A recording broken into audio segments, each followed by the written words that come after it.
اور دل کو چھو لینے والی دعا جو ٹوٹے ہوئے دلوں کو راحت بخشے گی، شفا جیسی نعمت سے نواز دے گی۔ جو بیماری کی وجہ سے مرجھا گئے ہیں، یہ ان کی آنکھوں کے لیے پیغام امید ہے، جو ہسپتالوں کی سفید دیواروں کو تکتے تکتے تھک چکی ہیں۔ بسم اللہ الرحمن الرحیم۔ السلام علیکم۔ ہم آپ کے شکر گزار ہیں کہ آپ نے ہماری اس ویڈیو کو دیکھنے کے لیے وقت نکالا ہے۔ خوش رہیں، سلامت رہیں، ہماری دعائیں آپ کے ساتھ ہیں۔ اللہ پاک آپ کو اپنے حفظ و امان میں رکھے اور آپ پر ہمیشہ مہربان رہے۔ بیماری سے شفا کا خاص وظیفہ اور دل کو چھو لینے والی دعا جو ٹوٹے ہوئے دلوں کو راحت بخشے گی، شفا جیسی نعمت سے نواز دے گی۔ جو بیماری کی وجہ سے مرجھا گئے ہیں، یہ ان کی آنکھوں کے لیے پیغام امید ہے، جو ہسپتالوں کی سفید دیواروں کو تکتے تکتے تھک چکی ہیں۔ یہ اس ماں کے لیے ہے جو بچے کی تکلیف دیکھ کر تڑپ رہی ہے، اور اس بیٹے کے لیے ہے جو اپنے بوڑھے ماں باپ کی لڑکھڑاتی سانسوں کو دیکھ کر بے بس کھڑا ہے۔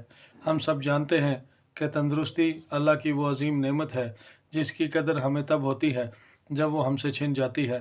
ہم بیمار ہو جاتے ہیں اور ایسی بیماریاں لاحق ہو جاتی ہیں جن سے شفا ملنے کا نام نہیں لیتی۔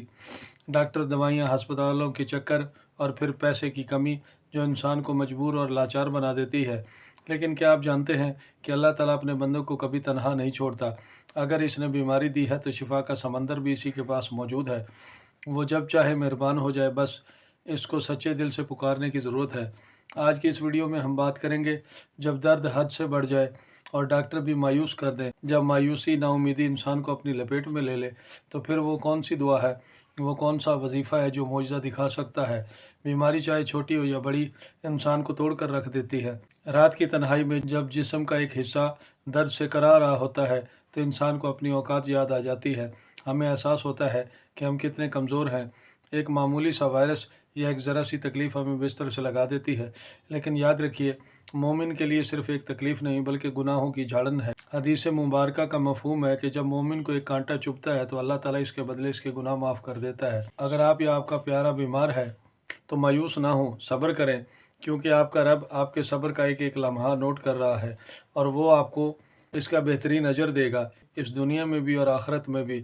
قرآن پاک میں ہر مرض کا علاج موجود ہے۔ اللہ فرماتا ہے کہ ہم قرآن میں وہ چیز نازل کرتے ہیں جو مومنوں کے لیے شفا اور رحمت ہے۔ آج کا یہ عمل شفا کا خزانہ ہے جس نے مایوس مریضوں کو نئی زندگی دی۔ بس عمل پڑھتے وقت آپ کا یقین کامل ہونا چاہیے۔ جب ہم بیماری اور صبر کی بات کرتے ہیں تو ہمارے سامنے حضرت ایوب علیہ السلام کا قصہ آ جاتا ہے، جنہیں اللہ نے برسوں تک آزمائش میں رکھا۔ ان کا جسم مبارک اس قدر بیمار ہوا کہ اپنوں نے بھی ساتھ چھوڑ دیا، لیکن ان کی زبان پر کبھی شکایت نہ آئی۔ پھر ایک وقت آیا کہ جب انہوں نے اپنے رب کو پکارا، اور وہ دعا کیا تھی؟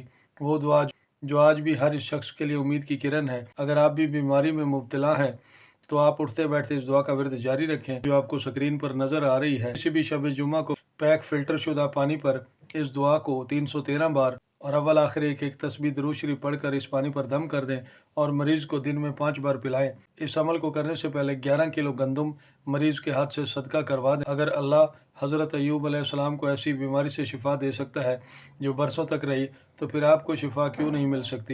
انشاءاللہ آپ کو بھی شفا ضرور ملے گی، آپ بھی کامل شفا پا سکتے ہیں۔ مریض کے سر پر دائیں ہاتھ رکھ کر اول آخر 3 بار درود شریف اور 7 بار سورۃ فاتحہ پڑھیں۔ یہ عمل صبح فجر کے وقت سورج طلوع ہونے سے پہلے اور شام کو سورج غروب ہو جانے کے بعد کریں۔ اس عمل کا رزلٹ آپ کا دل خوش کر دے گا۔ صرف 11 دن کا عمل ہے۔